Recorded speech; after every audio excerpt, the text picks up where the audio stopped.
This is a continuation of The Scarlet Letter by Nathaniel Hawthorne, comprising chapters 9 and 10. Chapter 9. The Leech. Under the appellation of Roger Chillingworth, the reader will remember, was hidden another name, which its former wearer had resolved should never more be spoken. It has been related how, in the crowd that witnessed Hester Prynne's ignominious exposure, stood a man, elderly, travel-worn, who, just emerging from the perilous wilderness, beheld the woman in whom he hoped to find embodied the warmth and cheerfulness of home, set up as a type of sin before the people. Her matronly fame was trodden under all men's feet. Infamy was babbling around her in the public marketplace. For her kindred, should the tidings ever reach them, and for the companions of her unspotted life, there remained nothing but the contagion of her dishonor, which would not fail to be distributed in strict accordance and proportion with the intimacy and sacredness of their previous relationship. Then why, since the choice was with himself, should the individual, whose connection with the fallen woman had been the most intimate and sacred of them all, come forward to vindicate his claim to an inheritance so little desirable? He resolved not to be pilloried beside her on her pedestal of shame. Unknown to all but Hester Prynne, and possessing the lock and key of her silence, he chose to withdraw his name from the roll of mankind, and, as regarded his former ties and interests, to vanish out of life as completely as if he indeed lay at the bottom of the ocean, whither rumor had long ago consigned him. This purpose once effected, new interests would immediately spring up, and likewise a new purpose. Dark, it is true, if not guilty, but of force enough to engage the full strength of his faculties. In pursuance of this resolve, he took up his residence in the Puritan town, as Roger Chillingworth, without other introduction than the learning and intelligence of which he possessed more than a common measure, as his studies, at a previous period of his life, had made him extensively acquainted with the medical science of the day. It was as a physician that he presented himself, and as such was cordially received. Skillful men of the medical and chirurgical profession were of rare occurrence in the colony. They seldom, it would appear, partook of the religious zeal that brought other emigrants across the Atlantic. In their researches into the human frame, it may be that the higher and more subtle faculties of such men were materialized, and that they lost the spiritual view of existence amid the intricacies of that wondrous mechanism, which seemed to involve art enough to comprise all of life within itself. At all events, the health of the good town of Boston, so far as medicine had aught to do with it, had hitherto lain in the guardianship of an aged deacon and apothecary, whose piety and godly deportment were stronger testimonials in his favor than any that he could have produced in the shape of a diploma. The only surgeon was one who combined the occasional exercise of that noble art with the daily and habitual flourish of a razor. To such a professional body, Roger Chillingworth was a brilliant acquisition. He soon manifested his familiarity with the ponderous and imposing machinery of antique physic, in which every remedy contained a multitude of far-fetched and heterogeneous ingredients, as elaborately compounded as if the proposed result had been the elixir of life. In his Indian captivity, moreover, he had gained much knowledge of the properties of native herbs and roots. Nor did he conceal from his patients that these simple medicines, nature's boon to the untutored savage, had quite as large a share of his own confidence as the European pharmacopoeia, which so many learned doctors had spent centuries in elaborating. This learned stranger was exemplary, as regarded at least the outward forms of a religious life, and early after his arrival had chosen for his spiritual guide the Reverend Mr. Dimsdale. The young divine, whose scholar-like renown still lived in Oxford, was considered by his more fervent admirers as little less than a heaven-ordained apostle, destined, should he live and labor for the ordinary term of life, to do as great deeds for the now feeble New England Church as the early fathers had achieved for the infancy of the Christian faith. About this period, however, the health of Mr. Dimsdale had evidently begun to fail. By those best acquainted with his habits, the paleness of the young minister's cheek was accounted for by his too earnest devotion to study, his scrupulous fulfillment of parochial duty, and, more than all, by the fasts and vigils of which he made a frequent practice, in order to keep the grossness of this earthly state from clogging and obscuring his spiritual lamp. Some declared that if Mr. Dimmesdale were really going to die, it was cause enough that the world was not worthy to be any longer trodden by his feet. He himself, on the other hand, with characteristic humility, avowed his belief that, if Providence should see fit to remove him, it would be because of his own unworthiness to perform its humblest mission here on earth. With all this difference of opinion as to the cause of his decline, there could be no question of the fact. His form grew emaciated. His voice, though still rich and sweet, had a certain melancholy prophecy of decay in it. He was often observed, on any slight alarm or other sudden accident, to put his hand over his heart, with first a flush and then a paleness, indicative of pain. Such was the young clergyman's condition, and so imminent the prospect that his dawning light would be extinguished, all untimely, when Roger Chillingworth made his advent to the town. His first entry on the scene, few people could tell whence, dropping down, as it were, out of the sky or starting from the nether earth, had an aspect of mystery, which was easily heightened to the miraculous. He was now known to be a man of skill. It was observed that he gathered herbs and the blossoms of wildflowers, and dug up roots, and plucked off twigs from the forest trees, like one acquainted with hidden virtues in what was valueless to common eyes. He was heard to speak of Sir Kenelm Digby and other famous men, whose scientific attainments were esteemed hardly less than supernatural, as having been his correspondents or associates. Why, with such rank in the learned world, had he come hither? What could he, whose sphere was in great cities, be seeking in the wilderness? In answer to this query, a rumor gained ground, and, however absurd, was entertained by some very sensible people, that heaven had wrought an absolute miracle by transporting an eminent doctor of physic from a German university bodily through the air and setting him down at the door of Mr. Dimmesdale's study. Individuals of wiser faith, indeed, who knew that heaven promotes its purposes without aiming at the stage effect of what is called miraculous interposition, were inclined to see a providential hand in Roger Chillingworth's so opportune arrival. This idea was countenanced by the strong interest which the physician ever manifested in the young clergyman. He attached himself to him as a parishioner, and sought to win a friendly regard and confidence from his naturally reserved sensibility. He expressed great alarm at his pastor's state of health, but was anxious to attempt the cure, and, if early undertaken, seemed not despondent of a favorable result. The elders, the deacons, the motherly dames, and the young and fair maidens of Mr. Dimmesdale's flock were alike importunate that he should make trial of the physician's frankly offered skill. Mr. Dimmesdale gently repelled their entreaties. "I need no medicine," said he. But how could the young minister say so when, with every successive Sabbath, his cheek was paler and thinner, and his voice more tremulous than before, when it had now become a constant habit, rather than a casual gesture, to press his hand over his heart? Was he weary of his labors? Did he wish to die? These questions were solemnly propounded to Mr. Dimmesdale by the elder ministers of Boston and the deacons of his church, who, to use their own phrase, dealt with him on the sin of rejecting the aid which Providence so manifestly held out.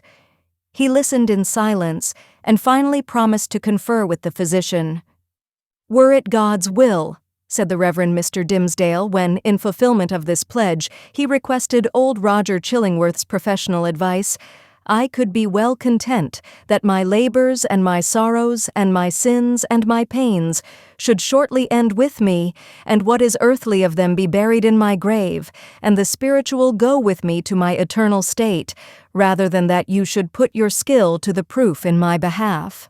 "Ah," replied Roger Chillingworth, with that quietness which, whether imposed or natural, marked all his deportment, "it is thus that a young clergyman is apt to speak. Youthful men, not having taken a deep root, give up their hold of life so easily, and saintly men who walk with God on earth would fain be away to walk with him on the golden pavements of the New Jerusalem." "Nay," rejoined the young minister, putting his hand to his heart, with a flush of pain flitting over his brow, "were I worthier to walk there, I could be better content to toil here." "Good men ever interpret themselves too meanly," said the physician. In this manner, the mysterious old Roger Chillingworth became the medical adviser of the Reverend Mr. Dimmesdale. As not only the disease interested the physician, but he was strongly moved to look into the character and qualities of the patient, these two men, so different in age, came gradually to spend much time together. For the sake of the minister's health, and to enable the leech to gather plants with healing balm in them, they took long walks on the seashore or in the forest, mingling various talk with the plash and murmur of the waves and the solemn wind anthem among the treetops. Often, likewise, one was the guest of the other, in his place of study and retirement. There was a fascination for the minister in the company of the man of science, in whom he recognized an intellectual cultivation of no moderate depth or scope, together with a range and freedom of ideas that he would have vainly looked for among the members of his own profession. In truth, he was startled, if not shocked, to find this attribute in the physician. Mr. Dimmesdale was a true priest, a true religionist, with the reverential sentiment largely developed, and an order of mind that impelled itself powerfully along the track of a creed, and wore its passage continually deeper with the lapse of time. In no state of society would he have been what is called a man of liberal views. It would always be essential to his peace to feel the pressure of a faith about him, supporting, while it confined him within its iron framework. Not the less, however, though with a tremulous enjoyment, did he feel the occasional relief of looking at the universe through the medium of another kind of intellect than those with which he habitually held converse. It was as if a window were thrown open, admitting a freer atmosphere into the close and stifled study where his life was wasting itself away amid lamplight or obstructed daybeams and the musty fragrance, be it sensual or moral, that exhales from books. But the air was too fresh and chill to be long breathed with comfort. So the minister, and the physician with him, withdrew again within the limits of what their church defined as orthodox. Thus Roger Chillingworth scrutinized his patient carefully, both as he saw him in his ordinary life, keeping an accustomed pathway in the range of thoughts familiar to him, and as he appeared when thrown amidst other moral scenery, the novelty of which might call out something new to the surface of his character. He deemed it essential, it would seem, to know the man before attempting to do him good. Wherever there is a heart and an intellect, the diseases of the physical frame are tinged with the peculiarities of these. In Arthur Dimmesdale, thought and imagination were so active and sensibility so intense that the bodily infirmity would be likely to have its groundwork there. So Roger Chillingworth, the man of skill, the kind and friendly physician, strove to go deep into his patient's bosom, delving among his principles, prying into his recollections, and probing everything with a cautious touch, like a treasure-seeker in a dark cavern. Few secrets can escape an investigator who has opportunity and license to undertake such a quest, and skill to follow it up. A man burdened with a secret should especially avoid the intimacy of his physician. If the latter possess native sagacity and a nameless something more, let us call it intuition. If he show no intrusive egotism, nor disagreeably prominent characteristics of his own, if he have the power, which must be born with him, to bring his mind into such affinity with his patients, that this last shall unawares have spoken what he imagines himself only to have thought, if such revelations be received without tumult, and acknowledged not so often by an uttered sympathy as by silence, an inarticulate breath, and here and there a word, to indicate that all is understood, if to these qualifications of a confidant be joined the advantages afforded by his recognized character as a physician, then, at some inevitable moment, will the soul of the sufferer be dissolved and flow forth in a dark but transparent stream, bringing all its mysteries into the daylight. Roger Chillingworth possessed all or most of the attributes above enumerated. Nevertheless, time went on.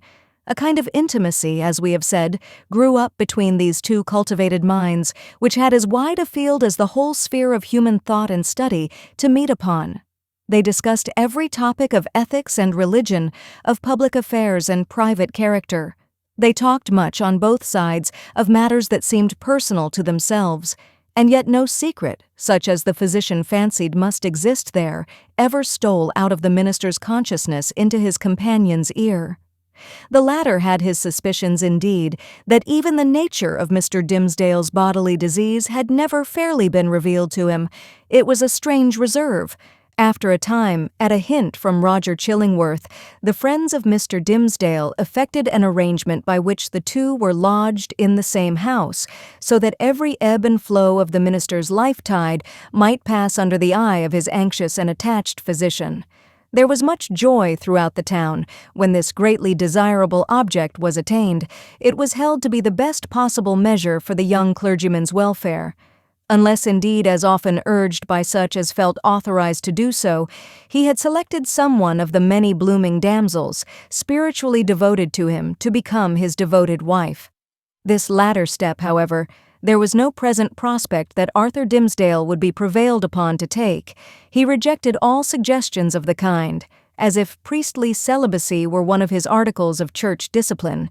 Doomed by his own choice, therefore, as Mr. Dimmesdale so evidently was, to eat his unsavory morsel always at another's board, and endure the lifelong chill which must be his lot, who seeks to warm himself only at another's fireside. It truly seemed that this sagacious, experienced, benevolent old physician, with his concord of paternal and reverential love for the young pastor, was the very man, of all mankind, to be constantly within reach of his voice. The new abode of the two friends was with a pious widow, of good social rank, who dwelt in a house covering pretty nearly the site on which the venerable structure of King's Chapel has since been built. It had the graveyard, originally Isaac Johnson's home field, on one side, and so was well adapted to call up serious reflections, suited to their respective employments, in both minister and man of physic. The motherly care of the good widow assigned to Mr. Dimmesdale a front apartment with a sunny exposure and heavy window curtains to create a noontide shadow when desirable. The walls were hung round with tapestry, said to be from the Gobelin looms, and at all events representing the scriptural story of David and Bathsheba and Nathan the prophet in colors still unfaded, but which made the fair woman of the scene almost as grimly picturesque as the woe-denouncing seer. Here the pale clergyman piled up his library, rich with parchment-bound folios of the Fathers, and the lore of rabbis, and monkish erudition, of which the Protestant divines, even while they vilified and decried that class of writers, were yet constrained often to avail themselves. On the other side of the house, old Roger Chillingworth arranged his study and laboratory, not such as a modern man of science would reckon even tolerably complete, but provided with a distilling apparatus and the means of compounding drugs and chemicals, which the practiced alchemist knew well how to turn to purpose. With such commodiousness of situation, these two learned persons sat themselves down, each in his own domain, yet familiarly passing from one apartment to the other, and bestowing a mutual and not incurious inspection into one another's business. And the Reverend Arthur Dimmesdale's best discerning friends, as we have intimated, very reasonably imagined that the hand of Providence had done all this, for the purpose, besought in so many public and domestic and secret prayers, of restoring the young minister to health. But, it must now be said, another portion of the community had latterly begun to take its own view of the relation betwixt Mr. Dimmesdale and the mysterious old physician. When an uninstructed multitude attempts to see with its eyes, it is exceedingly apt to be deceived. When, however, it forms its judgment, as it usually does, on the intuitions of its great and warm heart, the conclusions thus attained are often so profound and so unerring as to possess the character of truths supernaturally revealed. The people, in the case of which we speak, could justify its prejudice against Roger Chillingworth by no fact or argument worthy of serious refutation. There was an aged handicraftsman, it is true, who had been a citizen of London at the period of Sir Thomas Overbury's murder, now some 30 years agone. He testified to having seen the physician under some other name, which the narrator of the story had now forgotten, in company with Dr. Foreman, the famous old conjurer, who was implicated in the affair of Overbury. 2 or 3 individuals hinted that the man of skill during his Indian captivity had enlarged his medical attainments by joining in the incantations of the savage priests, who were universally acknowledged to be powerful enchanters, often performing seemingly miraculous cures by their skill in the black art. A large number, and many of these were persons of such sober sense and practical observation that their opinions would have been valuable, in other matters, affirmed that Roger Chillingworth's aspect had undergone a remarkable change while he had dwelt in town, and especially since his abode with Mr. Dimmesdale. At first, his expression had been calm, meditative, scholar-like. Now there was something ugly and evil in his face which they had not previously noticed, and which grew still the more obvious to sight the oftener they looked upon him. According to the vulgar idea, the fire in his laboratory had been brought from the lower regions and was fed with infernal fuel, and so, as might be expected, his visage was getting sooty with the smoke. To sum up the matter, it grew to be a widely diffused opinion that the Reverend Arthur Dimmesdale, like many other personages of especial sanctity in all ages of the Christian world, was haunted either by Satan himself or Satan's emissary in the guise of old Roger Chillingworth.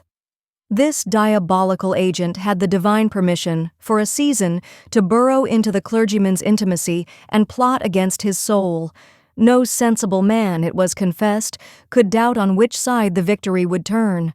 The people looked with an unshaken hope to see the minister come forth out of the conflict, transfigured with the glory which he would unquestionably win. Meanwhile, nevertheless, it was sad to think of the perchance mortal agony through which he must struggle towards his triumph. Alas, to judge from the gloom and terror in the depths of the poor minister's eyes, the battle was a sore one, and the victory anything but secure. Chapter 10. The Leech and His Patient. Old Roger Chillingworth, throughout life, had been calm in temperament, kindly, though not of warm affections, but ever, and in all his relations with the world, a pure and upright man. He had begun an investigation, as he imagined, with the severe and equal integrity of a judge, desirous only of truth, even as if the question involved no more than the air-drawn lines and figures of a geometrical problem, instead of human passions and wrongs inflicted on himself. But, as he proceeded, a terrible fascination, a kind of fierce, though still calm necessity, seized the old man within its gripe and never set him free again until he had done all its bidding.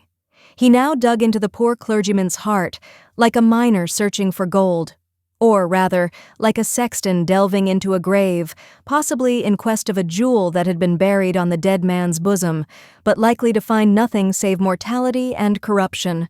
Alas for his own soul, if these were what he sought. Sometimes a light glimmered out of the physician's eyes, burning blue and ominous, like the reflection of a furnace, or, let us say, like one of those gleams of ghastly fire that darted from Bunyan's awful doorway in the hillside and quivered on the pilgrim's face. The soil where this dark miner was working had perchance shown indications that encouraged him. "This man," said he at one such moment to himself, "pure as they deem him, all spiritual as he seems, hath inherited a strong animal nature from his father or his mother. Let us dig a little further in the direction of this vein." Then, after long search into the minister's dim interior and turning over many precious materials in the shape of high aspirations for the welfare of his race, warm love of souls, pure sentiments, natural piety, strengthened by thought and study and illuminated by revelation, all of which invaluable gold was perhaps no better than rubbish to the seeker, he would turn back, discouraged, and begin his quest towards another point. He groped along as stealthily, with as cautious a tread and as wary an outlook as a thief entering a chamber where a man lies only half asleep, or it may be, broad awake, with purpose to steal the very treasure which this man guards as the apple of his eye. In spite of his premeditated carefulness, the floor would now and then creak, his garments would rustle, the shadow of his presence in a forbidden proximity would be thrown across his victim. In other words, Mr. Dimmesdale, whose sensibility of nerve often produced the effect of spiritual intuition, would become vaguely aware that something inimical to his peace had thrust itself into relation with him.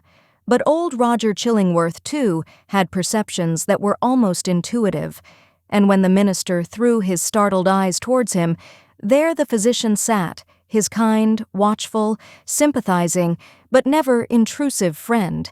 Yet Mr. Dimmesdale would perhaps have seen this individual's character more perfectly if a certain morbidness to which sick hearts are liable had not rendered him suspicious of all mankind. Trusting no man as his friend, he could not recognize his enemy when the latter actually appeared. He therefore still kept up a familiar intercourse with him, daily receiving the old physician in his study, or visiting the laboratory and, for recreation's sake, watching the processes by which weeds were converted into drugs of potency. One day, leaning his forehead on his hand and his elbow on the sill of the open window that looked towards the graveyard, he talked with Roger Chillingworth, while the old man was examining a bundle of unsightly plants. "Where," asked he, with a look askance at them, for it was the clergyman's peculiarity that he seldom, nowadays, looked straight forth at any object, whether human or inanimate, "where, my kind doctor, did you gather those herbs with such a dark, flabby leaf?" "Even in the graveyard here at hand," answered the physician, continuing his employment. "They are new to me. I found them growing on a grave, which bore no tombstone nor other memorial of the dead man, save these ugly weeds that have taken upon themselves to keep him in remembrance. They grew out of his heart, and typify, it may be, some hideous secret that was buried with him, and which he had done better to confess during his lifetime." "Perchance," said Mr. Dimmesdale, "he earnestly desired it, but could not." "And wherefore?" rejoined the physician. "Wherefore not? Since all the powers of nature call so earnestly for the confession of sin, that these black weeds have sprung up out of a buried heart, to make manifest an unspoken crime?" "That, good sir, is but a fantasy of yours," replied the minister. "There can be, if I forbode aright, no power, short of the divine mercy, to disclose, whether by uttered words or by type or emblem, the secrets that may be buried with a human heart. The heart, making itself guilty of such secrets, must perforce hold them until the day when all hidden things shall be revealed. Nor have I so read or interpreted Holy Writ as to understand that the disclosure of human thoughts and deeds, then to be made, is intended as a part of the retribution. That surely were a shallow view of it. No, these revelations, unless I greatly err, are meant merely to promote the intellectual satisfaction of all intelligent beings who will stand waiting on that day to see the dark problem of this life made plain.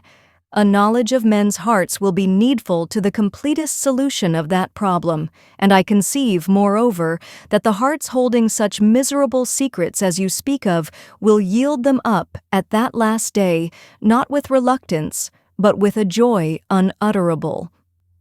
"Then why not reveal them here?" asked Roger Chillingworth, glancing quietly aside at the minister. "Why should not the guilty ones sooner avail themselves of this unutterable solace?" "They mostly do," said the clergyman, griping hard at his breast as if afflicted with an importunate throb of pain. "Many, many a poor soul hath given its confidence to me, not only on the deathbed, but while strong in life and fair in reputation. And ever, after such an outpouring, oh, what a relief have I witnessed in those sinful brethren, even as in one who at last draws free air, after long stifling with his own polluted breath. How can it be otherwise?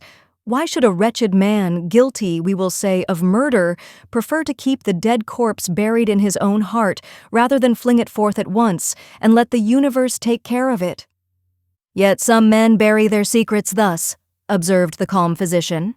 "True, there are such men," answered Mr. Dimmesdale, "but not to suggest more obvious reasons, it may be that they are kept silent by the very constitution of their nature, or, can we not suppose it, guilty as they may be, retaining nevertheless a zeal for God's glory and man's welfare, they shrink from displaying themselves black and filthy in the view of men, because thenceforward no good can be achieved by them, no evil of the past be redeemed by better service. So to their own unutterable torment they go about among their fellow creatures, looking pure as new fallen snow, while their hearts are all speckled and spotted with iniquity of which they cannot rid themselves. "These men deceive themselves," said Roger Chillingworth with somewhat more emphasis than usual, and making a slight gesture with his forefinger. "They fear to take up the shame that rightfully belongs to them. Their love for man, their zeal for God's service, these holy impulses may or may not coexist in their hearts with the evil inmates to which their guilt has unbarred the door, and which must needs propagate a hellish breed within them. But if they seek to glorify God, let them not lift heavenward their unclean hands. If they would serve their fellow men, let them do it by making manifest the power and reality of conscience in constraining them to penitential self-abasement. Wouldst thou have me to believe, O wise and pious friend, that a false show can be better, can be more for God's glory or man's welfare than God's own truth? Trust me, such men deceive themselves." "It may be so," said the young clergyman indifferently, as waiving a discussion that he considered irrelevant or unseasonable. He had a ready faculty indeed of escaping from any topic that agitated his too sensitive and nervous temperament. "But now I would ask of my well-skilled physician whether in good sooth he deems me to have profited by his kindly care of this weak frame of mine." Before Roger Chillingworth could answer, they heard the clear, wild laughter of a young child's voice proceeding from the adjacent burial ground. Looking instinctively from the open window, for it was summertime, the minister beheld Hester Prynne and little Pearl passing along the footpath that traversed the enclosure. Pearl looked as beautiful as the day, but was in one of those moods of perverse merriment which, whenever they occurred, seemed to remove her entirely out of the sphere of sympathy or human contact. She now skipped irreverently from one grave to another, until, coming to the broad, flat, armorial tombstone of a departed worthy, perhaps of Isaac Johnson himself, she began to dance upon it. In reply to her mother's command and entreaty that she would behave more decorously, little Pearl paused to gather the prickly burrs from a tall burdock which grew beside the tomb. Taking a handful of these, she arranged them along the lines of the scarlet letter that decorated the maternal bosom, to which the burrs, as their nature was, tenaciously adhered.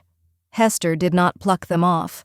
Roger Chillingworth had by this time approached the window and smiled grimly down. "There is no law nor reverence for authority, no regard for human ordinances or opinions, right or wrong, mixed up with that child's composition," remarked he, as much to himself as to his companion. "I saw her the other day bespatter the governor himself with water at the cattle trough in Spring Lane. What in heaven's name is she? Is the imp altogether evil? Hath she affections? Hath she any discoverable principle of being?"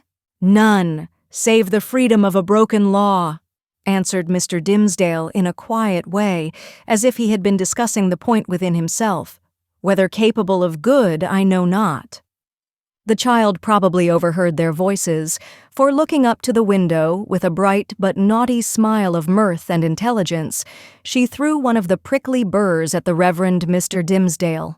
The sensitive clergyman shrunk, with nervous dread, from the light missile. Detecting his emotion, Pearl clapped her little hands in the most extravagant ecstasy. Hester Prynne, likewise, had involuntarily looked up, and all these four persons, old and young, regarded one another in silence till the child laughed aloud and shouted, "Come away, mother, come away, or yonder old black man will catch you. He hath got hold of the minister already. Come away, mother, or he will catch you, but he cannot catch little Pearl." So she drew her mother away, skipping, dancing, and frisking fantastically among the hillocks of the dead people, like a creature that had nothing in common with a bygone and buried generation, nor owned herself akin to it. It was as if she had been made afresh, out of new elements, and must perforce be permitted to live her own life, and be a law unto herself, without her eccentricities being reckoned to her for a crime. "There goes a woman," resumed Roger Chillingworth, after a pause, "who, be her demerits what they may, hath none of that mystery of hidden sinfulness which you deem so grievous to be borne. Is Hester Prynne the less miserable, think you, for that scarlet letter on her breast? "I do verily believe it," answered the clergyman. "Nevertheless, I cannot answer for her. There was a look of pain in her face, which I would gladly have been spared the sight of. But still, methinks, it must needs be better for the sufferer to be free to show his pain, as this poor woman Hester is, than to cover it all up in his heart." There was another pause, and the physician began anew to examine and arrange the plants which he had gathered. "You inquired of me a little time agone," said he at length, "my judgment as touching your health." "I did," answered the clergyman, "and would gladly learn it. Speak frankly, I pray you, be it for life or death." "Freely, then, and plainly," said the physician, still busy with his plants, but keeping a wary eye on Mr. Dimmesdale. "The disorder is a strange one, not so much in itself nor as outwardly manifested, in so far, at least, as the symptoms have been laid open to my observation. Looking daily at you, my good sir, and watching the tokens of your aspect, now for months gone by, I should deem you a man sore sick, it may be, yet not so sick but that an instructed and watchful physician might well hope to cure you, but I know not what to say. The disease is what I seem to know, yet know it not." "You speak in riddles, learned sir," said the pale minister, glancing aside out of the window. "Then, to speak more plainly," continued the physician, "and I crave pardon, sir, should it seem to require pardon, for this needful plainness of my speech, let me ask, as your friend, as one having charge under providence of your life and physical well-being, hath all the operation of this disorder been fairly laid open and recounted to me?" "How can you question it?" asked the minister. "Surely it were child's play to call in a physician and then hide the sore." "You would tell me then that I know all?" said Roger Chillingworth deliberately, and fixing an eye, bright with intense and concentrated intelligence, on the minister's face. "Be it so, but again, he to whom only the outward and physical evil is laid open, knoweth oftentimes but half the evil which he is called upon to cure. A bodily disease, which we look upon as whole and entire within itself, may after all be but a symptom of some ailment in the spiritual part. Your pardon once again, good sir, if my speech give the shadow of offense. You, sir, of all men whom I have known, are he whose body is the closest conjoined and imbued, and identified, so to speak, with the spirit whereof it is the instrument." "Then I need ask no further," said the clergyman, somewhat hastily rising from his chair. "You deal not, I take it, in medicine for the soul." "Thus a sickness," continued Roger Chillingworth, going on in an unaltered tone without heeding the interruption, but standing up and confronting the emaciated and white-cheeked minister with his low, dark, and misshapen figure, "a sickness, a sore place, if we may so call it, in your spirit, hath immediately its appropriate manifestation in your bodily frame. Would you therefore that your physician heal the bodily evil? How may this be unless you first lay open to him the wound or trouble in your soul?"